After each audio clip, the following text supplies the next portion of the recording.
Still lots to discern from Alabama spring practice videos. And also, you know what?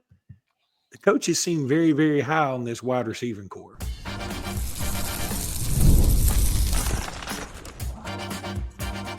You are Locked On Bama, your daily podcast on the Alabama Crimson Tide. Part of the Locked On Podcast Network, your team every day. Hey, everybody. Welcome back into Locked On Bama, HSA Radio Network's Luke Robinson. That's me. Alabama internet legend Jimmy Stein. That's him. This episode is brought to you by Nissan. I'll tell you about Nissan here in just a bit. I want to thank you every day for being here every day. Thank you, newbies, for being here today. And thank you all for making this your first listen every day. Jimmy, we're still talking a lot about the videos that have been coming out from spring practice that Alabama puts out. And if I ever learn how to download them and load them here while we're talking, I will do that. Right now, I don't know how to do that. I'm going to learn.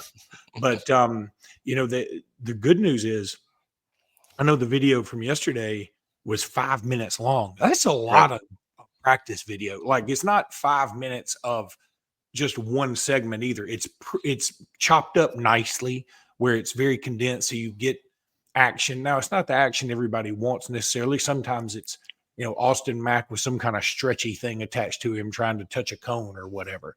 But it gives you a sense of what's happening. And I think they do a fantastic job with it. So, we kind of left it off with Austin Mack on the last podcast. Anything else you wanted to add?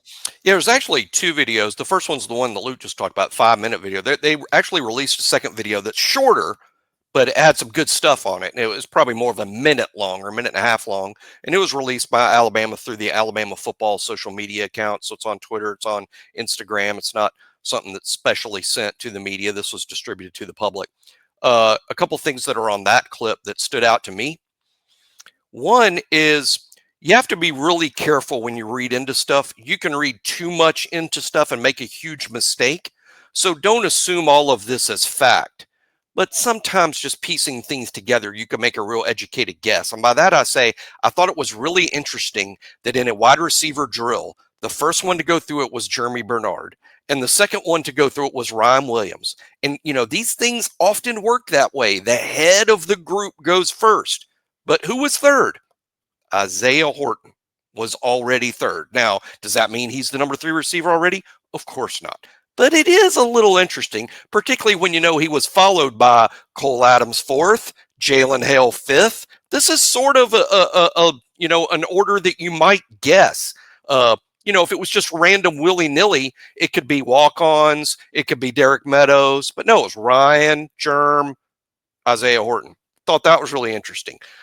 Number 2, they did a little drill thing and showing off, and I know we're going to spend some time talking about the receivers in the second segment, but boy, what a good lead off this is.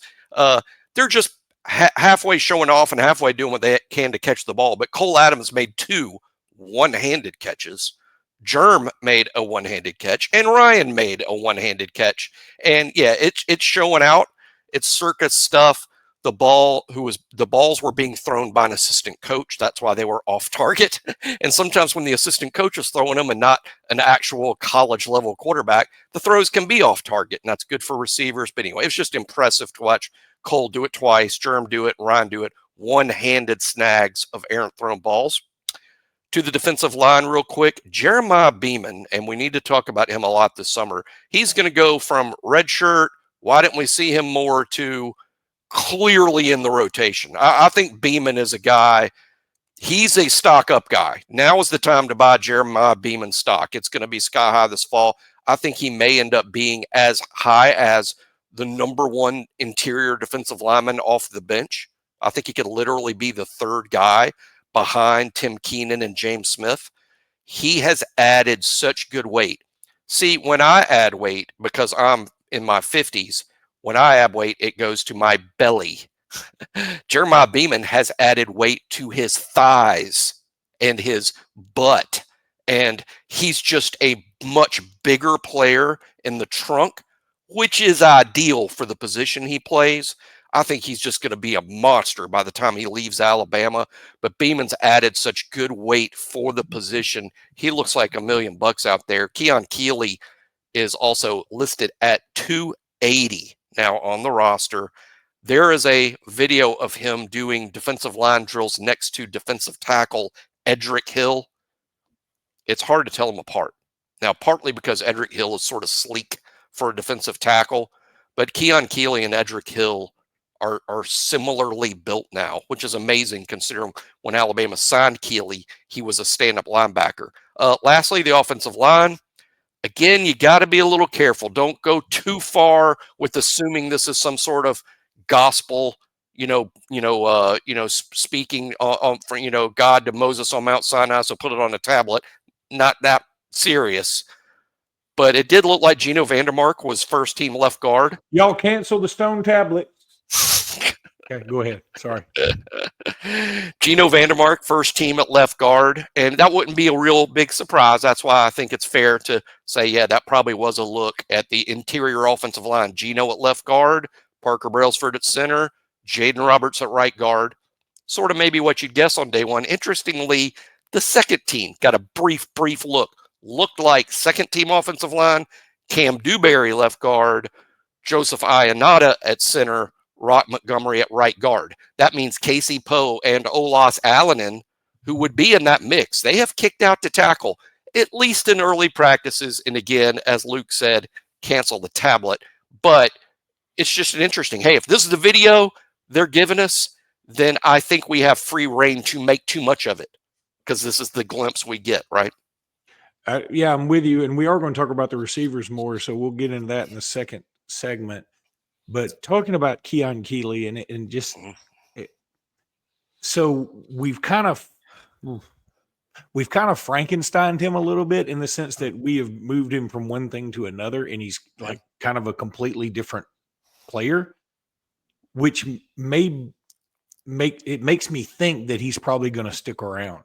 I mean, if you were to list, okay, people who with some common knowledge of Alabama football, and you would ask them, hey, list the guys that you think are transfer candidates, I'd be willing to bet Keon Keely would be on everybody's list in the top 3. Yes. I'm beginning to think Keon Keely is a Bama lifer because what he's done, it seems like to me, is saying, okay, I'm going to go along with this. And he's done it through a coaching change, which is pretty remarkable. And he's like, I'm going to go through with this. That's not crazy. We've seen people go from his position to more of a lineman position, certainly. But he seems to have embraced it. So win, lose, or draw, I really don't want to see anybody out there like, cussing Keon Keely under their breath, because this guy's put in the work to do what the coaches have asked. Now, is it going to play out on the field? I mean, I guess we got to wait and see. It hadn't yet. But I think that it's also fair to be like, okay, this guy's kind of taking one for the team, and we need to continue to embrace him pretty hard. Again, fans can be fickle. Soon as a player does something wrong, they can or is not living up to their hype, players can jump off the fans can jump off the bandwagon pretty quick. I'm more on the Keon Keely bandwagon now than I think I ever have been, because he seems like a team first dude to me. And this is all me theorizing and just putting things together. This has nothing to do with a conversation with him. No, and I think you're right based on your take, which I agree with, and some things I hear from inside the program. It's like Keon needed to accept something, and he did better than the fans. He accepted the fact that, you're going to be 280 pounds, and there is almost nothing we can do to stop this. This is what you are. And then since you're 280 pounds, you're going to have to learn to play not just on the defensive line, but even to some extent on the interior defensive line. You're a defensive lineman with your hand on the ground. And that's a lot for him to take in, because this is a kid his whole life who's played football standing up at linebacker. It's a heck of a change. He's a 5-star linebacker. He wasn't a 5-star because in high school, all these analysts were like, man, he's going to be something when he's 280. He didn't know he's going to be 280. It's just genetics. It's just DNA. Keon has accepted the fact that he's going to radical position change, radical body change, and it's going to take some time to make this massive adjustment. On top of that, Luke, now he's at this different position. Who's ahead of him? LT Overton. I mean, it's Jordan Renaud, guys who were naturally that size. They showed up playing this position because it's kind of the position they were also born with. LT Overton, by the way, making a similar change. He played stand-up linebacker in high school, stand-up at A&M. We added the weight, put him on the ground, and now he could potentially be a first-round pick down the road. Hopefully, Keon Keely is watching the LT Overton story and going, hey, this could be me. No one in the world was talking about LT Overton in the first round last year or the year before. Now it might be a thing. Hopefully, Keon is really paying close attention to that.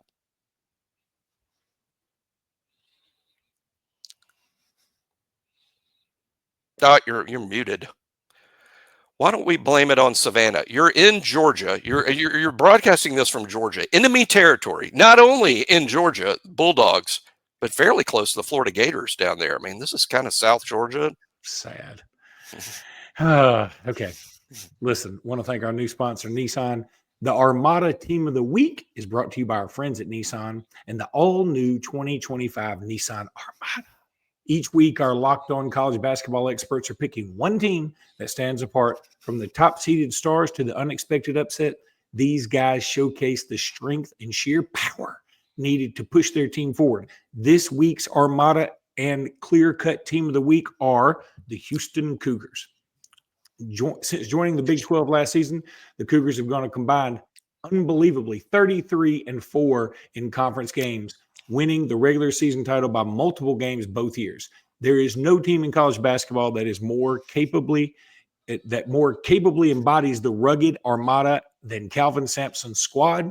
Houston's tenacious defense leads the nation in fewest points allowed per game for the second straight year. And when it comes to the Nissan Armada, they say, go forth and conquer. And that's exactly what the Houston Cougars have done here. It's clear that our team of the week is out here ready to conquer the road ahead with confidence, just like you can with the all-new Nissan Armada or any of Nissan's outstanding vehicles. Take the Nissan Armada, Rogue, or Pathfinder and go find your next big adventure. Shop Nissan USA.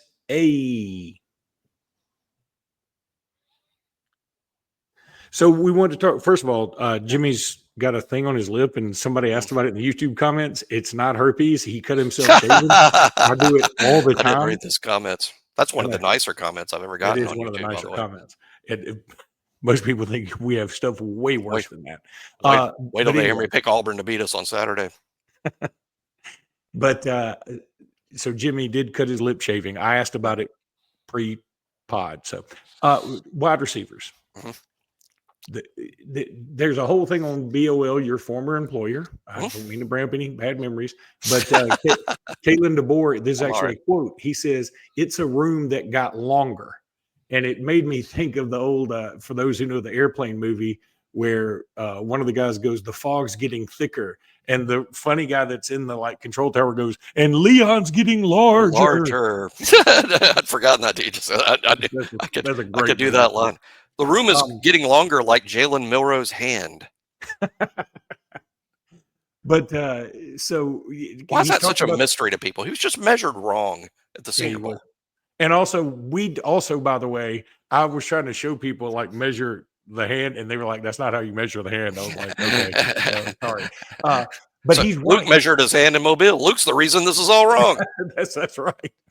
So the room has gotten longer. Look, Jalen Hale is back now. Isaiah Horton, a taller dude. Derek Meadows, a much taller dude.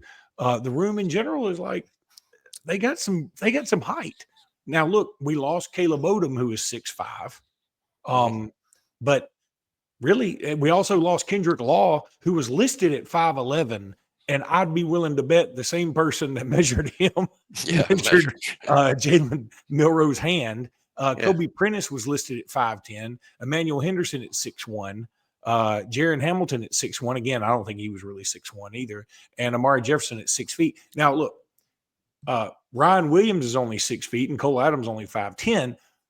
But they're a different type. It's good to have a 6'5". It's good to have a 6'4" in Isaiah Horton.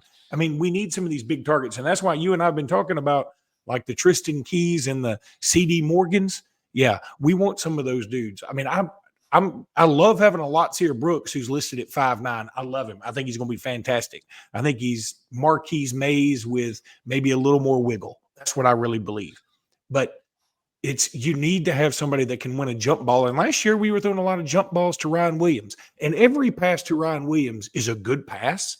But I'd rather have somebody that's 6'5" to do that too. The ideal wide receiver core looks like a basketball team, which is ironic in that DeBoer used a basketball term to describe the room. I don't think that's a coincidence in the sense that what you're trying to build is a basketball team, just like the team Alabama will trot out Wednesday night against Florida. You want your point guard, your small forward, your power forward, your center. You want them all to have different skill sets and all to bring something a little different to the table. That's what you're trying to do.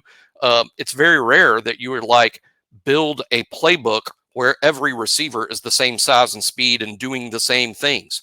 Now that's helpful if they're all Julio, if they're all Ryan Williams, but no one's got that. I mean, who are the best wide receiver cores in the country? Alabama would be up there. LSU would be up there. Ohio State would be up there.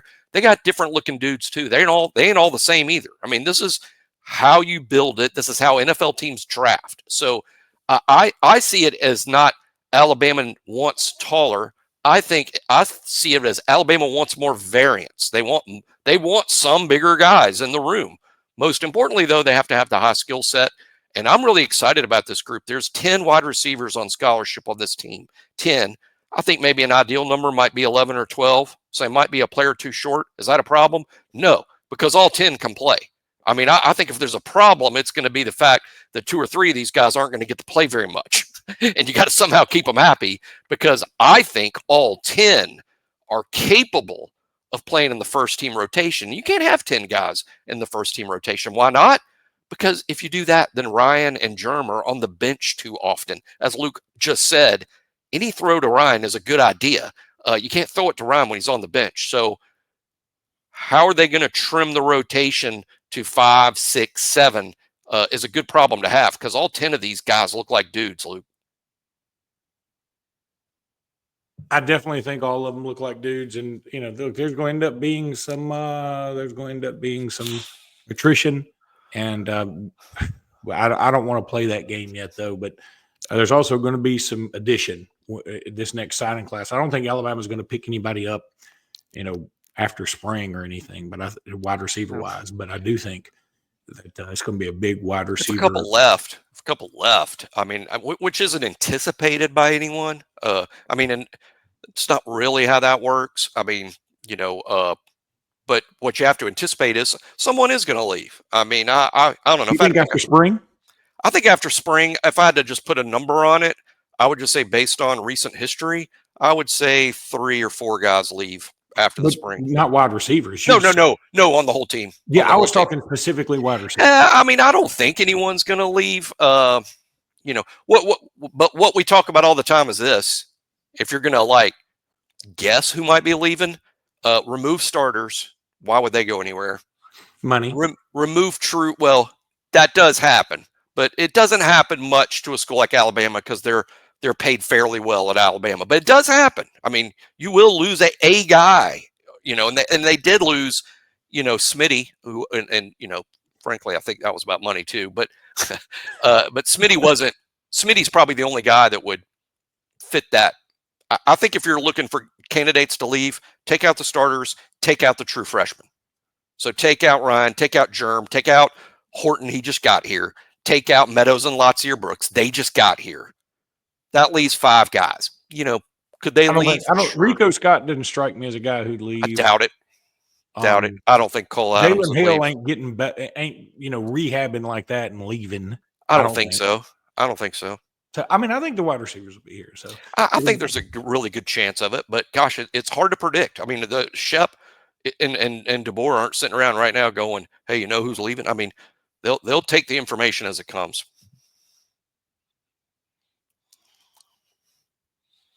Get to talk about SupplyHouse again. And I say I get to because I'm honored. Get the supplies you need from the site made for skilled trades. That's SupplyHouse. Whether you're in plumbing, HVAC, or electrical work, SupplyHouse is the reliable way to order products online. Their easy-to-use website is packed with helpful resources and the latest product info to help you get the job done right. Plus, with a complete inventory of over 200,000 parts from more than 400 top brands, you'll find exactly what you need delivered fast from coast to coast. Need help with an order? Supply House offers expert support and industry-leading service, so you'll always talk to a real person. And for trade pros looking for an extra edge, their free Trade Master program offers exclusive perks like a dedicated phone line, free shipping, and discounts on every order. Thousands of skilled professionals are already taking advantage. Now it's your turn. Join the Trade Master program today at supplyhouse.com/TM, supplyhouse.com/TM, and start ordering plumbing, HVAC, and electrical supplies with just a few clicks. Plus, use promo code SH5 for 5% off your first order. That's supplyhouse.com.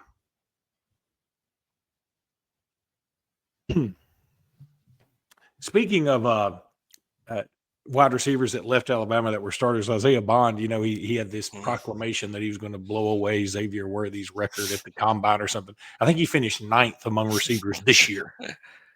That was I have to admit I chuckled a little bit. He's not one of my favorite former Alabama players. Speaking of leaving for money. He did come out and say that he has a good relationship with former Bama players and whatever, and fine. But, and again, I always feel weird, like trying to get on somebody for leaving a deal for more money. Cause I think most of us would, but when it's your team that you're pulling for and it just sort of is icky. And I think in the end, I'd be willing to bet especially over the long haul, I think he would have gotten as much out of his Alabama experience and staying here as he did out of Texas.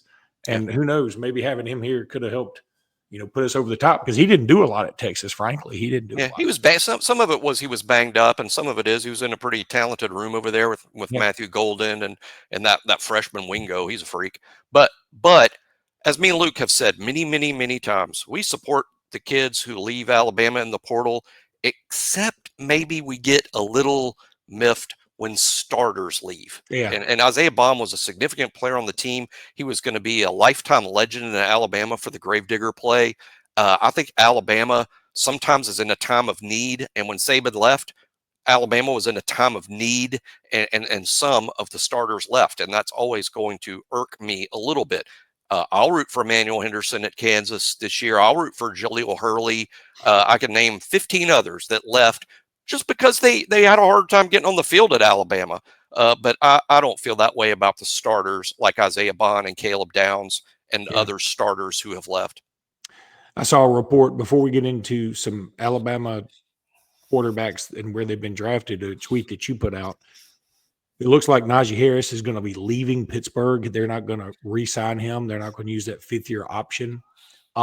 It's a little weird because he has topped 1,000 yards every year he's been there.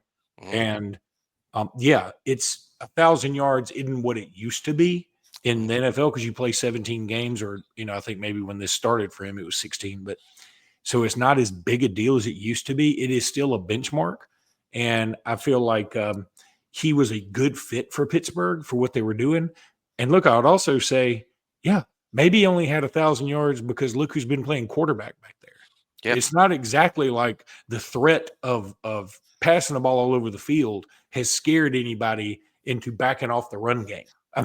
The Raiders released Josh Jacobs, which astounded me at the time, at different kind of, it's always a slightly different money situation for everybody.